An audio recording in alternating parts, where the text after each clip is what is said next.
What's up, fellas?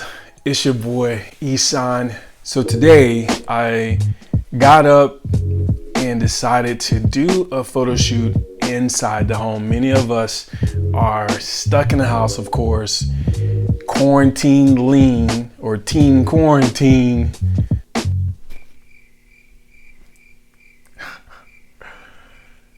Yeah, I don't like it either. Guys, I don't like being stuck in the house. And if you know my photography work, and everything that I shoot is usually outside. So I'm having to adjust my approach to photography as well as my approach to my creativity. So in today's video, I'm going to give you 5 simple tips on how to shoot self-portraits inside the house while you're quarantined. And you guys know I'm not giving you major sex appeal. I do have on a t-shirt, it's a deep V below behind my jean jacket, but I wanted it to be natural because I decided to shoot this right after I woke up this morning. First thing you need is gear. Of course, the number one thing is a smartphone. I actually use an iPhone 8 Plus, which I always use a smartphone with every single photo shoot that I do, and it's been working great for me, both indoor and outdoor. I also use a tripod with a smartphone adapter, which is really important because that's my only device, and a remote. A remote is great because you can sync it with your smartphone and you don't have to worry about going back and forth to take your photos. For your environment, find a place in your home that has natural light. The most important thing about that is you're not required to have any additional lighting available. Natural light would be perfect. You want to think about a couple of things when it comes to that is the time of day. You can do either the golden hours, which is awesome. You can shoot anywhere in your home. I decided to shoot at the top of my stairs.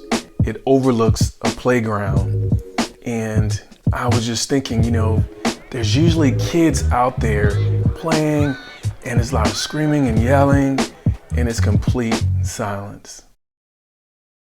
I'm not sure most people are aware, but you can lock your focus. The way that it works on an iPhone is find the object that you're using to focus on and then hold your finger right in the square and it locks it for you. So when you become the subject of the photo, it's perfect because you don't have to worry about refocusing the camera because it's going to stay locked for you. You have the option to adjust the lighting with your exposure, which is awesome. Posing in mood. So for the mood, I decided, as I mentioned, with everyone being quarantined, I thought it would be great to portray, you know, kind of a eerie feeling, because I know a lot of us have this eerie feeling. You're going outside, it's really quiet, no one really knows what's going on. So I thought that I would convey that in the image. And to shoot the images though, I'm in deep thought. And also the simple fact that I was just waking up in the morning. For yourself, you put yourself in the state of mind of a character. What character you'd like to play. Maybe it's a movie that you like and you want to play this character. So you just basically go in your head and start thinking about what you want to portray in your image. Posing, this one, I'm going to make it really simple. I usually think about ads in magazines and editorials. That's where my head goes whenever I'm shooting a photo.